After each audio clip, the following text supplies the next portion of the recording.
أما بعد فقد قال الله تعالى في القرآن العظيم أعوذ بالله من الشيطان الرجيم بسم الله الرحمن الرحيم ورفعنا لك ذكرك صدق الله وصدق رسوله النبي الكريم ونحن على ذلك من الشاهدين والشاكرين والحمد لله رب العالمين. تمام تعریف اللہ وحدہ لا شریک کے لیے اور بے پناہ درود و سلام آقا مولا صلی اللہ علیہ وآلہ وسلم کی ذات اعلیٰ کے اوپر.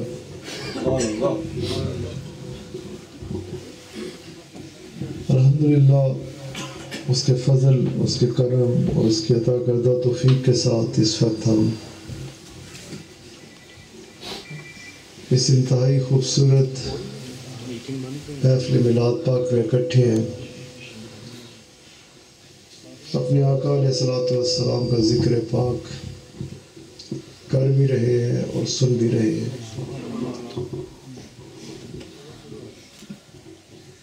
اور یہ ساتھ ہے سعادت والوں کو ہی نصیب ہوتی ہے.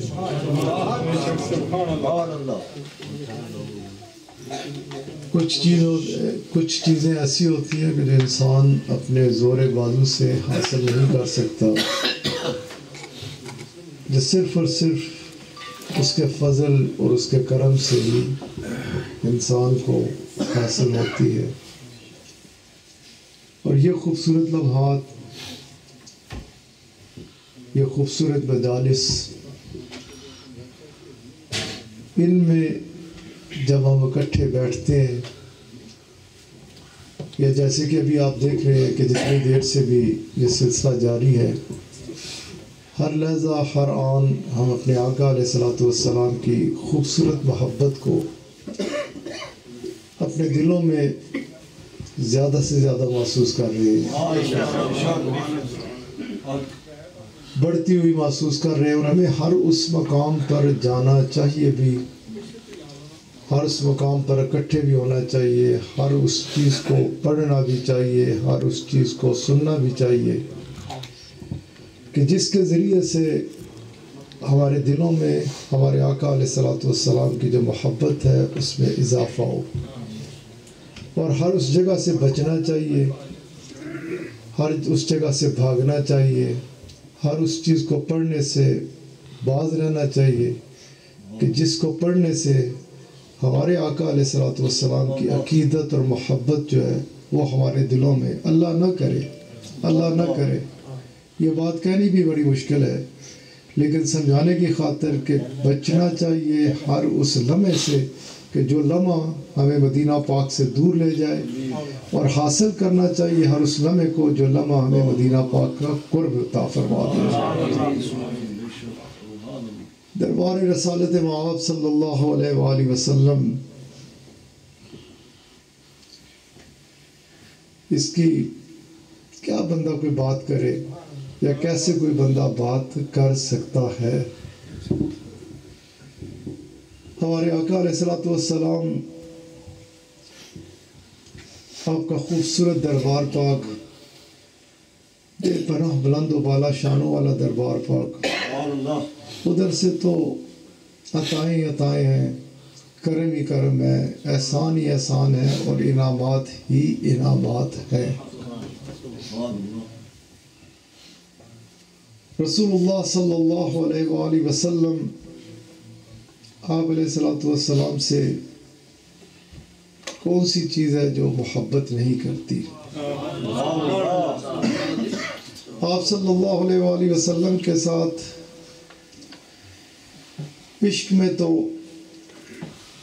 ہر شے مبتلا ہے، جسے دیکھیں اور رسول اللہ صلی اللہ علیہ وآلہ وسلم کے عشق میں، آپ کی محبت میں گم ہے. اور یہ عشق اور یہ محبت رسول اللہ صلی اللہ علیہ وآلہ وسلم کی جو ہے، یہ اللہ تعالیٰ کا، جیسا میں نے پہلے کہا، بہت بڑا انعام اور بہت بڑا احسان ہے. یہ بہت بڑا کرم ہے. یہ جدھر لے کے جاتی ہے، اس سے جو حاصل ہوتا ہے وہ نہ کسی چیز سے حاصل ہو سکتا ہے اور جس نے اس کا مزہ چکھا نہیں اسے اس چیز کا پتہ بھی نہیں ہے۔ جب بندہ اس لذت سے آشنا ہوتا ہے کہ رسول اللہ صلی اللہ علیہ وآلہ وسلم کی محبت سے، تو بندہ ہے نا، انسان کو تو اللہ تعالیٰ نے صحت دی ہوئی ہے، بہت کچھ نواز رکھا ہے۔ رسول اللہ صلی اللہ علیہ وآلہ وسلم، ہمارے آقا مولا صلی اللہ علیہ وآلہ وسلم، آپ علیہ السلام سے تو جانور بھی محبت کرتے ہوئے نظر آتے ہیں، پتھر بھی رسول اللہ صلی اللہ علیہ وسلم سے محبت کرتے ہوئے نظر آتے ہیں، پہاڑ بھی رسول اللہ صلی اللہ علیہ وآلہ وسلم سے محبت کرتے ہوئے نظر آتے ہیں، درخت بھی رسول اللہ صلی اللہ علیہ وآلہ وسلم سے محبت کرتے ہوئے نظر آتے ہیں۔ ایسے باتیں بندہ کرتا جائے تو پھیلتا جائے گا۔ مختصراً رسول اللہ صلی اللہ علیہ وآلہ وسلم، آپ علیہ السلام تشریف لے جا رہے ہیں، ساتھ حضرت علی کرم اللہ تعالی وجہ ہیں۔ حضرت علی کرم اللہ تعالی وجہ دائیں بائیں دیکھتے ہیں، رسول اللہ صلی اللہ علیہ وآلہ وسلم، آپ علیہ السلام، آپ فرماتے ہیں کہ آپ کیا چیز تلاش کر رہے ہیں، کس چیز کو دیکھنا چاہتے ہیں؟ عرض کرتے ہیں یا رسول اللہ صلی اللہ علیہ وآلہ وسلم، میرا باپ اور ماں آپ پہ قربان، ادھر آپ ہیں اور آپ کے پیچھے میں ہوں، لیکن مجھے یہ لگ رہا ہے کہ چہار طرف سے ایک ہی آواز آ رہی ہے، الصلاۃ والسلام علیک یا سیدی یا رسول اللہ، الصلاۃ والسلام علیک یا سیدی یا حبیب اللہ۔ دیکھنا چاہتا ہوں کہ یہ کہاں سے آوازیں آ رہی ہیں۔ اس وقت رسول اللہ صلی اللہ علیہ وآلہ وسلم، آپ علیہ السلام نے فرمایا کہ جان لیجئے کہ آپ کی جو نگاہ پھر رہی ہے چہار طرف، جس چیز کو بھی آپ دیکھ رہے ہیں، ہر چیز آپ کے نبی کے اوپر درود و سلام۔ ایک دن ایک غلام رسول اللہ صلی اللہ علیہ وآلہ وسلم کو، آپ علیہ السلام کو دیکھا تو جھکتے تو تھے ہی۔ آپ کے علم میں ہے نا کہ صحابہ کرام رضوان اللہ تعالی علیہ اجمعین دربار رسالت مآب صلی اللہ علیہ وآلہ وسلم میں ایسے جھک کے بیٹھا کرتے، ایسے جھک کے چلا کرتے۔ حدیث مبارکہ میں آتا ہے کہ رسول اللہ صلی اللہ علیہ وآلہ وسلم جب آپ مدینہ المنورہ کی طرف واپس پہنچتے، باہر سے تشریف لاتے، تو صحابہ کرام جو مدینہ منورہ میں ہوتے وہ جھکے ہوئے رسول اللہ صلی اللہ علیہ وآلہ وسلم کی طرف لپکتے، اور حدیث مبارک ہے کہ لپکتے یہاں تک کہ رسول اللہ صلی اللہ علیہ وآلہ وسلم کے قریب پہنچتے۔ قریب پہنچنے کے بعد کوئی رسول اللہ صلی اللہ علیہ وآلہ وسلم کی سواری مبارک، آپ کی اونٹنی مبارک کو چومنے لگ پڑتا، کوئی اس کی گردن کو چومتا، کوئی اس کی ٹانگوں کو چومتا، کوئی اس کے جسم کو گھٹنوں کو چومتا۔ اور حدیث مبارک میں آتا ہے کہ ہم دیکھتے، لوگ کہتے ہیں کہ عالم یہ ہوتا کہ صحابہ کرام اونٹنی مبارک کے پیروں سے لپٹے ہوئے ان کو بوسے دے رہے ہوتے۔ رسول اللہ صلی اللہ علیہ وآلہ وسلم، آپ علیہ السلام کے ساتھ ان غلاموں کی جو نسبت، تعلق اور جو محبت ہے وہ کوئی جان ہی نہیں سکتا، نہ کسی کے پاس ایسا۔ خیر، میں جو بات کر رہا تھا کہ آپ صلی اللہ علیہ وآلہ وسلم ایک دن، آپ رونق افروز ہیں اور آپ کے غلام حضرت سلمان فارسی رضی اللہ تعالی عنہ کیا کرتے ہیں، یہ آپ کی محبت میں گم تھے، آپ کے ساتھ ان کی والہانہ محبت، اور اس محبت نے انہیں پتہ ہے کس کل میں بات کر رہا تھا، میں نے نام نہیں لیا تھا، اس محبت نے انہیں کہاں پہنچا دیا۔ جب میں بات کر رہا تھا کہ ہم یہ بات کرتے ہیں کہ باہر کون ہے اور اندر کون ہے، محبت تو پتہ نہیں کہاں سے کہاں لے جاتا۔ یہی غلام حضرت سلمان فارسی رضی اللہ تعالیٰ عنہ دربار رسالت مآب صلی اللہ علیہ وآلہ وسلم میں حاضر تھے، اور ان کی محبت اپنے آقا علیہ السلام کے ساتھ جو تھی، ایک گروہ نے، صحابہ کرام رضوان اللہ تعالی علیہ اجمعین کے گروہ نے، جو ایک قبیلے سے تعلق رکھتے تھے، ان کی محبت رسول اللہ صلی اللہ علیہ وآلہ وسلم کے ساتھ دیکھتے ہوئے عرض کی کہ یا رسول اللہ صلی اللہ علیہ وآلہ وسلم، آپ انہیں ہمیں عطا فرما دیجئے۔ یہ فارس سے تشریف لے گئے تھے، مدینہ منورہ میں اپنے آقا کی خدمت میں حاضر ہوئے تھے۔ جب ایک گروہ نے عرض کی تو دوسرے گروہ نے دیکھا کہ جب انہوں نے مانگا تو انہوں نے بھی مانگ لیا. ایک دم عرض کرنے لگے کہ یا رسول اللہ صلی اللہ علیہ وآلہ وسلم اگر عطا فرمانے لگے ہیں تو ہم بھی اس قطار میں کھڑے ہیں, آپ ان کے بجائے ہمیں دیجئے. تیسرے گروہ نے عرض کی ہمیں دیجئے, چوتھے نے عرض کی ہمیں دیجئے. جب یہ سب کے سب عرض کر رہے ہیں دربار رسالت وہاب صلی اللہ علیہ وآلہ وسلم میں کہ یہ ہمیں دے دیجئے, ہمیں فخر ہو کہ یہ غلام ہم میں سے ہے. اب صحابہ کرام ہر صحابی رسول اللہ صلی اللہ علیہ وآلہ وسلم کی محبت میں غرق گم, لیکن اب یہ ان غلاموں میں ایسے غلام کہ ہر گروہ یہ چاہتا ہے کہ یہ غلام ہمارے پاس آ جائے, کہ یہ جو رسول اللہ صلی اللہ علیہ وآلہ وسلم کے ساتھ محبت کرتے ہیں, ہمارے قبیلے کو, ہمارے گروہ کو یہ فخر حاصل ہو جائے کہ یہ ہمیں عطا ہو گئے, یہ ہمارے میں سے ہیں. جب سب نے یوں عرض کرنی شروع کی تو رسول اللہ صلی اللہ علیہ وآلہ وسلم آپ علیہ السلام نے اپنے اس غلام کی طرف دیکھا اور آپ علیہ السلام نے فرمایا کہ تم کہتے ہو تمہارے میں, تم کہتے ہو تمہارے میں, تم سب کی درخواستیں ہیں, لیکن میں جب اس اپنے غلام کے اندر دیکھتا ہوں نا, اپنے علاوہ کسی کو نہ, یہ تو میری محبت میں گم ہے. آپ علیہ السلام نے فرمایا اس وقت یہ وہ اس شان والے اصحابی ہیں کہ رسول اللہ صلی اللہ علیہ وآلہ وسلم آپ نے فرمایا کہ یہ مجھ میں سے, یہی غلام دے رسول اللہ صلی اللہ علیہ وآلہ وسلم کے اور حاضر ہے, اور رسول اللہ صلی اللہ علیہ وآلہ وسلم آپ رونق افروز ہوئے. تو یہ رسول اللہ صلی اللہ علیہ وآلہ وسلم کی خدمت میں جھکنے پہ بات کر رہا تھا کہ صحابی تو بیٹھے اس طرح کرتے تھے کہ ایسے. یہ حدیث مبارکہ میں آتا ہے کہ ادھر جیسے کوئی منو بوجھ ہے, اٹھ ہی نہیں سکتے, یہ کیفیت ہوتی تھی جھک کے بیٹھنا. یہ جھکے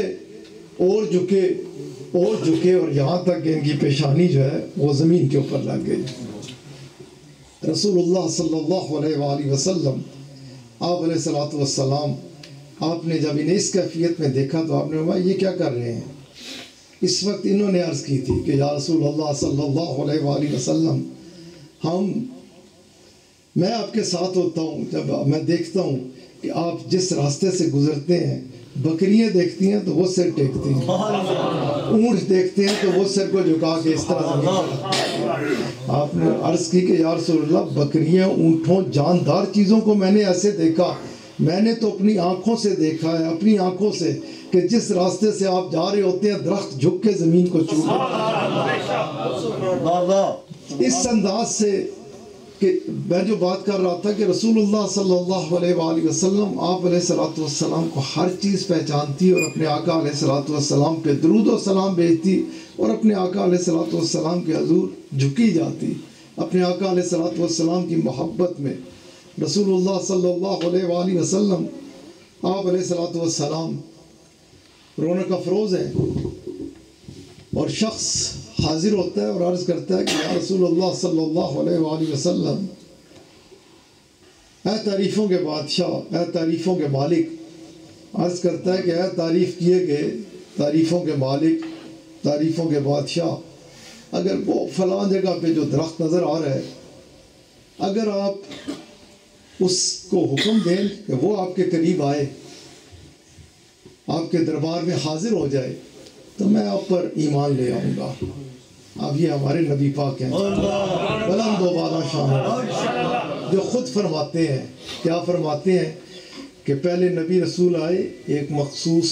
وقت کے لیے, ایک مخصوص گروہ کے لیے, ایک مخصوص قبیلے کے لیے. آپ فرماتے ہیں کہ مجھے اللہ تعالیٰ نے پتہ ہے کس انداز سے بھیجا. آپ علیہ السلام فرماتے ہیں میں آیا ہوں کائنات کا نبی رسول بنا. آپ فرماتے ہیں میں جو گزر چکے ان کا نبی, جو آنے والے ہیں ان کا نبی, میں تمہارا ہی نبی نہیں. آپ نے اپنے غلاموں کو فرمایا کہ میں تمہارا ہی نبی نہیں ہوں, میں جو گزر چکے ان کا بھی میں نبی ہوں اور جو آئیں گے ان کا بھی میں نبی ہوں. رسول اللہ صلی اللہ علیہ وآلہ وسلم نے فرمایا کہ میں انسانوں کا نہیں نبی خالی, میں تم انسانوں کا بھی نبی ہوں, اور یہ جلد و لوا میں تمہارے جو جانور ہیں ان کا بھی میں ہی نبی ہوں. آپ علیہ السلام نے فرمایا کہ جانوروں کا ہی نہیں خالی, آپ نے فرمایا کہ ان درختوں کا بھی میں نبی ہوں. آپ نے فرمایا ان پہاڑوں کا بھی میں نبی ہوں, ان پتھروں کا بھی میں ہی نبی ہوں. ادھر آپ نے فرمایا کہ فرش والوں کا بھی میں نبی ہوں اور عرش والوں کا بھی میں. صلی اللہ علیہ وسلم. آقا مولا صلی اللہ علیہ وآلہ وسلم بلند و بالا شانوں والے، بے پناہ بلند و بالا شانوں والے، اور بے پناہ بلند و بالا شانوں والے۔ آپ علیہ السلام آپ کی خدمت میں جب عرض کی کہ یہ درخت آ جائے اور آپ کی خدمت میں حاضر ہو، آپ نے فرمایا کہ اچھا اب تو چلا جا، تو جا۔ ابھی وہ ایمان نہیں لائے، کہ چلے جاؤ، جا کے اس درخت کو کہو کہ تیرے نبی نے تجھے طلب فرمایا، اللہ کے نبی تجھے بلا رہے ہیں، تیرے نبی نے تجھے طلب فرمایا ہے۔ یہ جا کے انہوں نے پیغام دیا، درخت زمین سے اچھلا، جڑوں سمیت اچھلا، خوشی کے مارے اچھلا، زمین کے اوپر گرا، گھسٹتا ہوا دربار رسالت معاف صلی اللہ علیہ وآلہ وسلم میں حاضر ہو کے آپ علیہ السلام پہ درود و سلام پڑھنے لگ پڑا۔ آپ علیہ السلام نے خدمت میں جب حاضر ہو گیا، آپ نے فرمایا کہ اچھا جا، اب اپنی واپس جگہ پہ جا کر قائم ہو جا۔ اسی طرح الٹا گھسٹتا ہوا گیا، اپنی جڑوں کو زمین کے اندر ڈالا اور ویسے ہی ہرا بھرا کھڑا ہو گیا، اور شخص ایمان لے آیا۔ اسی طرح رسول اللہ صلی اللہ علیہ وآلہ وسلم آپ علیہ السلام رونق افروز ہیں، اور ایک شخص حاضر ہوتا ہے، اپنے اپنے مقدروں کی بات ہوتی ہے، اپنے اپنے نصیب ہوتے ہیں۔ کئی لوگ ایسے کہ رسول اللہ صلی اللہ علیہ وآلہ وسلم کو دیکھا نا، جب دیکھا تو دیکھتے رہ گئے، نگاہ ہٹی نہیں آپ علیہ السلام کے چہرہ مبارک سے، آپ کے چہرہ مبارک کے اوپر پڑی، جھکی، آپ کے قدموں پر پڑی اور عرض کی کہ یا رسول اللہ صلی اللہ علیہ وآلہ وسلم مجھے قبول فرما لیجئے،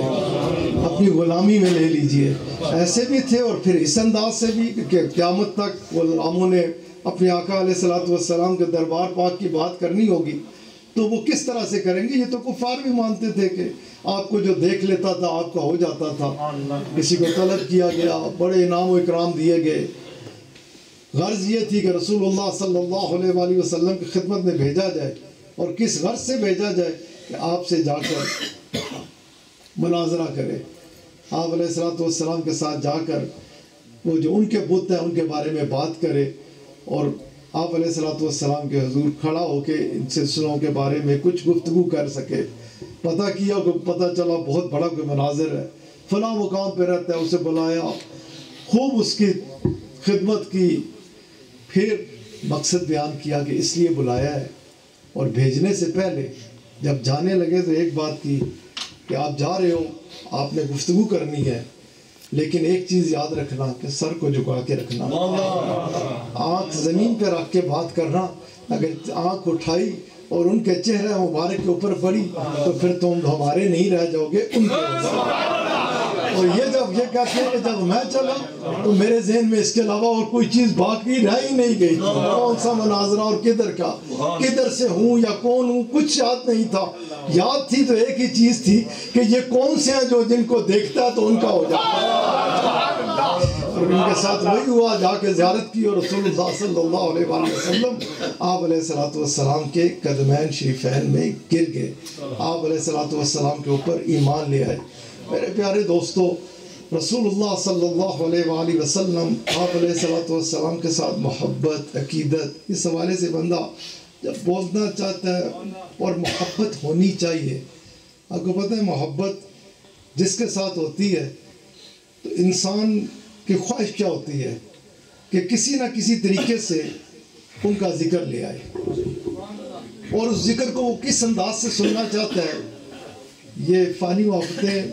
مثال دینی نہیں چاہیے، لیکن قرآن کریم خود بھی مثال دیتا ہے بات سمجھانے کی خاطر۔ اس میں آپ دنیا میں دیکھیں کہ کوئی چیز اچھی ہو، کوئی چیز، تو بندہ کسی کے پاس اچھی گاڑی ہے، اچھا گھر ہے، غرض کی کسی بھی محبت میں ہے تو وہ اپنے اس کی تعریف ہی سننا چاہتا ہے، اور چھیڑ چھاڑ کے لے آئے گا۔ اس کا قاعدہ ہے کہ جس کے ساتھ محبت ہوتی ہے اس کا ذکر وہ کہیں نہ کہیں سے لے آتا ہے، اور اس کو اسی کا ذکر اچھا لگتا ہے۔ اور یہ محبت تو ایمان کی روح ہے، اسی محبت کے ساتھ تو سارا سلسلہ ہے۔ اگر یہ محبت نہیں ہے تو کچھ بھی نہیں ہے۔ یہ محبت کھینچ کے لے جاتی ہے دربار رسالت معاف صلی اللہ علیہ وآلہ وسلم میں، اور انسان بے قرار رہتا ہے کہ موقع ملے، کوئی بھی طریقہ ہو، کسی بھی طریقے سے میں اپنے آقا علیہ السلام کی عرفہ والا شانوں کی بات کروں۔ اپنے آقا علیہ الصلوۃ والسلام کا ذکر کروں بھی اور سنوں بھی۔ چاہیے ہمیں یہ کہ ہم اپنے بادشاہ صلی اللہ علیہ وآلہ وسلم آپ علیہ الصلوۃ والسلام کی محبت میں غرق رہیں، اپنے آقا علیہ الصلوۃ والسلام کے ساتھ عشق کرتے رہیں۔ میں جو بات کر رہا تھا اسے یہی چھوڑتا ہوں، کیونکہ کہیں سے بھی جائے بندہ تو بات آتی ادھر ہی ہے کہ دربار رسالت مآب صلی اللہ علیہ وآلہ وسلم آقا علیہ الصلوۃ والسلام۔ میرا یہاں آنے کا مقصد بھی یہی ہے کہ ہم مل کے بیٹھیں اور اپنے آقا علیہ الصلوۃ والسلام کی خوبصورت محبت میں غرق ہو کر اپنے آقا علیہ الصلوۃ والسلام کا ذکر کریں بھی اور سنیں بھی۔ یہی انسان کی معراج ہے۔ اسی کو کہا جائے گا کہ انسان نے سب کچھ پا لیا جس نے رسول اللہ صلی اللہ علیہ وآلہ وسلم کی محبت کو پا لیا۔ کوشش یہی کریں کہ اپنے شب و روز اپنی زندگییں دربار رسالت مآب صلی اللہ علیہ وآلہ وسلم کے ساتھ خوبصورت سے خوبصورت محبت، خوبصورت سے خوبصورت تعلق، اور کبھی بھی کسی بھی جگہ پر کہیں بھی کسی صورت بھی وہ اللہ کریم ہے۔ یہ ہم سب کو خوب پتہ ہے کہ وہ اس کا کوئی شریک نہیں ہے، اسے کوئی دینے والا نہیں ہے، وہ وحدہ لا شریک ہے۔ اس کی شان یہ ہے کہ وہ سب کچھ اس کا ذاتی ہے، اس کو کوئی دینے والا نہیں، وہ سب کو دینے والا ہے۔ اور ہمارے آقا علیہ الصلوۃ والسلام جو ہیں وہ اپنے رب کے محتاج ہیں۔ ہمارے رب نے اپنے حبیب علیہ الصلوۃ والسلام کو کلی مختار بنا دیا ہے، ہر چیز عطا فرما دی ہے۔ ہر چیز کے مالک و مختار جو ہیں وہ ہمارے آقا علیہ الصلوۃ والسلام ہیں۔ آپ کو آپ کے رب نے عطا فرمایا ہے۔